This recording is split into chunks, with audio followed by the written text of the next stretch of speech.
malam. Apa kabar? Baik, baik. Ya, ini malam ini kita berjumpa lagi Ingefang dengan Bapak Edi Kusuma. Baik Pak, boleh saya duduk? Silakan. Terima kasih. Ini Pak Edi ini tokoh Tionghoa yang sangat sibuk banget. Saya bersyukur banget ya malam hari ini bisa ketemu Pak Edi di sini atas undangannya saya. Dan Pak Edi, saya ingin bertanya, Pak Edi itu kok kelihatannya fanatisme banget ya dengan Partai Gerindra, dengan Bapak Prabowo Subianto. Boleh tahu nggak Pak, Bapak kenal Pak Prabowo itu kapan dan masuk Partai Gerindra itu sejak kapan gitu? Baik, terima kasih Inga. Ini pertanyaan yang bagus. Saya kenal Pak Prabowo sebelum ada Partai Gerindra. Ya, saya bergabung dengan Partai Gerindra sejak Partai Gerindra berdiri 16 tahun 16 tahun ya yang Pak lalu. ya? Wow. Jadi saya bukan baru ini saja berteman dengan Pak Prabowo atau ikuti Partai Gerindra, tapi sudah berlalu puluhan tahun. Ya Pak, alasannya apa Pak ya? Kok bisa ya masukin Partai Gerindra sampai hari ini berarti sekitar 16 tahun ya Pak? Kok bisa? Begitu, jujur aja ngomong, masuk di Partai Gerindra 16 tahun yang lalu dibully orang saja, apalagi Tionghoa, dibully oleh kawan-kawan saya Sedih Tionghoa. banget. Ya tahu, sorry, mereka itu menurut hemat saya kurang informasi, hanya mendengar sepihak, sehingga saya bergabung di Partai Gerindra, ya tahu, dianggap saya adalah lawannya. Sempat dibully ya Pak Edi ya? Bully setengah mati saya. Dibully, actionnya Pak Edi bagaimana Pak? Ya saya sabar aja. Sabar aja. Berpolitik itu hak setiap orang. Menentukan partai politik juga hak setiap orang. Ya tak? Tapi saya tidak hanya tinggal diam dibully, tinggal bully. Saya juga coba bulinya sampai sejauh mana. Satu contoh, di Pluit ini, Kelurahan Pluit, saya itu adalah ketua LMK pada saat itu. LMK Pluit, saya kira yang mengenal saya tidak semuanya pun, paling sedikit ada setengah warga Pluit itu kenal saya. Pemilih di Pluit itu waktu itu ada 30.000 orang. Tahukah Bu Inga, yang mau memilih saya hanya 2.000. Padahal teman saya lebih dari 20.000 kalau di lingkungan Pluit ini. Karena perbedaan partai ya Pak? Karena melihat saya ikut partai ini dan selalu menertawain saya. Pak Edi ada nggak misalkan rasa kecewa, rasa hopeless, pengen pindah partai gitu? Oh enggak, saya bukan kutu loncat. Karena begitu, saya tahu Partai Gerindra, platform atau fatsun daripada partai ini, sedangkan jelas ada di dalam anggaran dasar, anggaran rumah tangga partai. Jadi saya nggak pernah pikirkan itu, tetapi saya berusaha atas bully mereka itu, saya bikin yang terbaik. Saya tunjukkan kepada mereka bahwa apa yang mereka rasakan terhadap Partai Gerindra maupun Pak Prabowo itu adalah salah, tidak benar. Ya dah. Melalui apa? Contoh, saya menerbitkan buku. Ya dah. Ada 2 buku yang saya sudah. Iya Pak Edi, justru buku ini saya lihat ini tahun 2014 itu. Berarti kurang lebih 10 tahun ya. Dan ini kok judulnya 10 argumen Prabowo Subianto layak jadi presiden. Nah ini pertanyaan, motivasi apa dari Pak Edi Kusuma? Itulah satu upaya saya mengenalkan kepada masyarakat Tionghoa maupun non-Tionghoa bahwa Prabowo itu tidak seperti yang Kita disebut-sebut bayangin ya. orang. Iya, iya. Melalui buku inilah. Ini buku pada tahun 2014. 10 argumen Prabowo layak jadi presiden. Presiden, iya. Ada satu buku lagi. Sedang Tragik. diproses ya Pak ya. Sudah siap bukunya, belum saya publish lah Oke. pada waktu itu. Itu bercerita tentang apa Pak? Bicara Intinya. masalah tuduhan-tuduhan orang. Oh, Masalah pelanggaran HAM, masalah kasus 98, segala macam. Saya tidak edarkan itu, tunggu waktu. Ya, tunggu waktu. Saya sudah edarkan ini, waktu itu dihadiri oleh Pak Ketua DPR dulu, Marzuki Ali. Pak Marzuki Ali, ya. Dihadiri oleh Hidayat Nurhaid.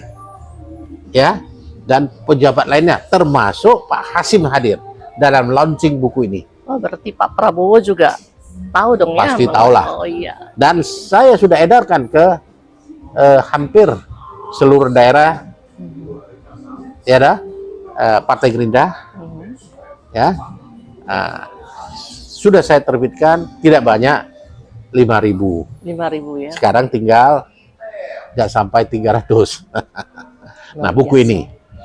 Kenapa saya terbitkan buku ini? 10 argumen itu apa? Semua orang tahu kok. Satu, Prabowo itu orang yang tegas dan berwibawa. Tegas dan wibawa ya. Ya kan? Oke. Dua, Pak Prabowo itu orang yang berpengalaman. Perang Bintang sudah dia lalui semua itu. Nyawa pun katanya dikorbankan buat Iya. negara ya. Ya. Ya, luar biasa. Yang ya, paling Pak hebat Prabowo. menurut saya, Iya. argumen saya, dia itu layak.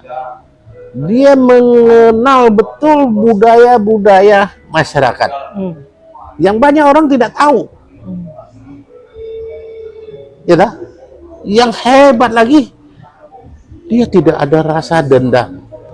Bayangkan dia dibully orang, Tetap diam diam tenang dan ya, tidak menjawab. tersenyum. Nah, Iya, saya ingin jelaskan pada Bu Inga iya, dan kepada juga pemirsa. iya. Saya pernah, motivasi saya membuat ini ya, untuk menyebarkan kepada masyarakat supaya bisa memahami Pak Prabowo bukan orang gitu. Iya. Dan Tanggapannya saya juga- dapat narasumber dari mana?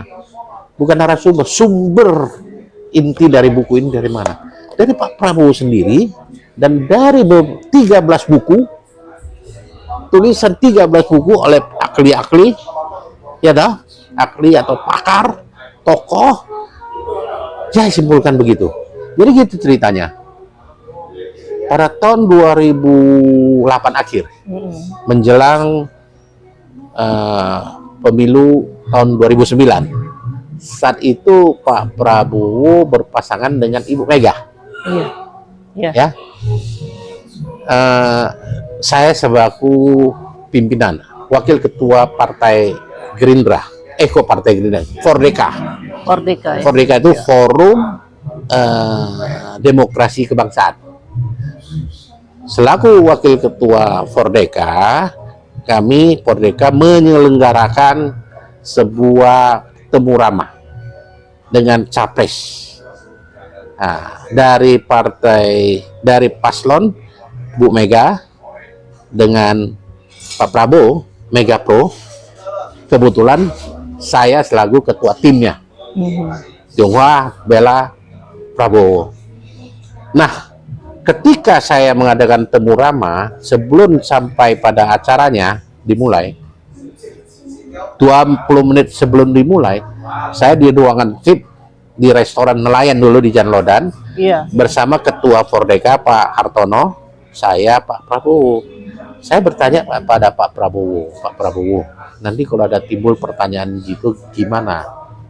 Kau nggak usah khawatir, itu yang akan saya jawab nanti. Tapi saya jawab seperti apa yang ada pada saya. Saya tidak bisa menjawab secara terbuka semuanya. Kenapa? Saya tanya gitu. Kalau saya cerita secara terbuka semua, Indonesia akan gelap katanya. Wah, saya kaget dengarnya itu. Indonesia gelap. Ingat dia bilang itu. Tuhan itu tidak pernah tidur. 1, 2, sejarah akan membuktikan. 3, waktu waktu menentukan. Ternyata benar ya. Ternyata benar. 3 kata ini Ternyata benar semuanya. dia lanjutkan dengan apa? Edi, saya nyawa pun sudah saya Korbankan. siapkan Siapkan untuk bangsa dan negara ini. Iya. Saya komit dan konsisten kepada Pancasila dan Undang-Undang Dasar 45. Ini yang menarik bagi saya. Maka saya merasa penting sekali memperkenalkan kepada masyarakat bahwa Pak Prabowo bukan begitu. Ternyata benar yang dikatakan Bu Ingrid gitu. Sejarah sudah membuktikan bahwa yang berbeda-beda sudah bersatu dengan Pak Prabowo. Betul. Sejarah membuktikan dia presiden sekarang, ya kan? Nah, ini yang saya rasakan. Intisari daripada itu ada tertuang di dalam buku 1 ini. Buku 2 belum saya publis, ya, dan saya kira nanti terjadi pro kontra yang besar. Tapi mudah-mudahan saya minta izin, boleh nggak saya sebarkan? Karena itu menyangkut masalah nama pribadi orang. Buku ini punya ISBN ya, bukan asal aja, terdaftar. Terdaftar ya, di Pak ya. apa namanya itu ISBN ya, baik. Terdaftar dan sudah beredar ya ke mana-mana. Itu kira-kira. Berarti udah sekitar 10 tahun yang lalu Ya, ya. 10 tahun yang lalu. Pak Edi ini luar biasa ini. 10 argumen Prabowo Subianto layak jadi presiden. Dan semalam secara real count udah dipublikasikan, sudah ditentukan bahwa Bapak Prabowo Gibran menjadi Bapak Presiden Republik Indonesia. Ya, luar biasa ya Pak Edi ya. Tapi ini loh Pak, yang saya lihat dari sosok Pak Edi setelah kemenangan Bapak Prabowo, kok Pak Edi sepertinya diem ya, nggak sibuk foto atau ya sibuk seperti yang lainnya. Saya lihat stay cool aja gitu loh. Ini ingat, tujuan saya bersama Partai Gerindra dan Prabowo bukan kepentingan saya pribadi. Saya masih teringat tahun 2010 Profesor Yuyun dari UNJ itu mengatakan bahwa bangsa ini butuh seorang pemimpin yang kuat, tegas, bijaksana. Itu satu motivasi juga kenapa saya mau susun buku. Ternyata menurut hemat saya saat itu yang paling cocok Pak Prabowo. Bapak Prabowo ya. Iya toh. Nah, sekarang banyak muncul, mungkin maksud Ibu Inge gitu-gitu, banyak bermunculan sekarang mengaku sebagai teman Pak Prabowo, padahal sebelumnya adalah, aduh, Pak, tukang bully Pak Prabowo. Sorry aja ya, saya sebutkan, semua orang tahu juga. Kenapa saya diam? Tugas saya udah selesai. Impian saya Pak Prabowo jadi presiden sudah ada ini. Jadi udah diumumkan jadi presiden, jadi Pak Edi sekarang diam aja. Udah nggak jadi masalah, karena selesai tugasnya ya. Pak Prabowo jadi presiden. Saya juga tidak pernah minta jabatan.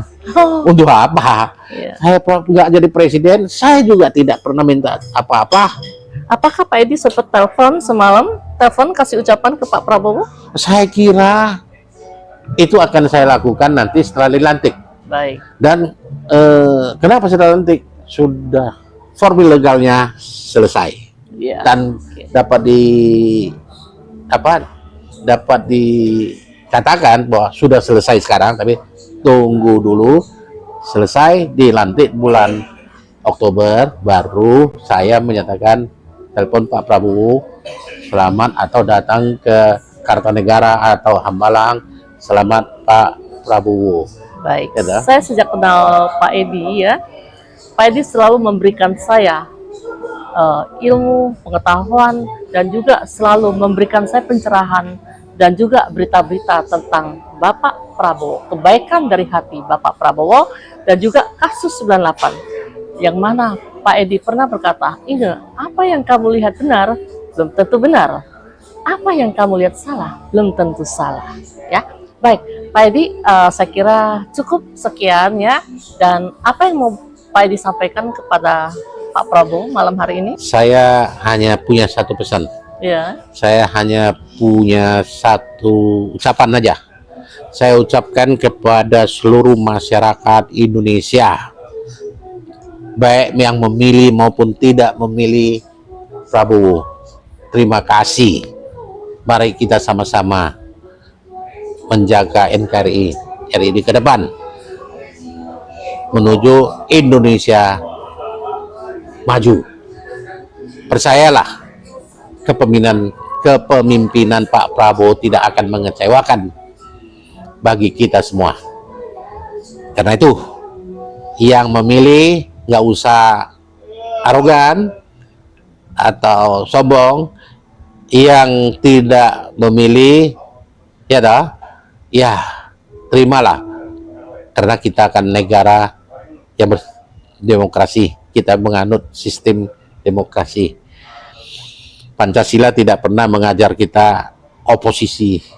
Pancasila mengajarkan kepada kita sila keempat, kerakyatan yang dipimpin oleh hikmah kebijaksanaan dalam permusyawaratan dan perwakilan. Jadi segala sesuatu mufakat dan musyawarah. Kita sudah selesai pemilu, kita sudah dapat pemimpin. Ya, yang menang gayomilah kepada yang memilihnya dan tidak memilihnya. Yang kalah terimalah kenyataan yang ada.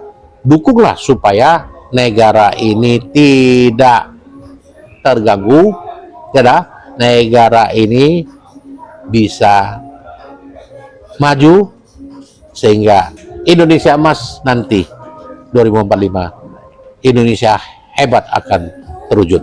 Oke, baik Terima Pak Edi. kasih. Dan saya Ingepang, saya mengucapkan selamat kepada Bapak Presiden Prabowo Subianto yang terpilih sebagai Bapak Presiden dan juga Bapak Gibran Rakabuming yang terpilih sebagai Wakil Presiden.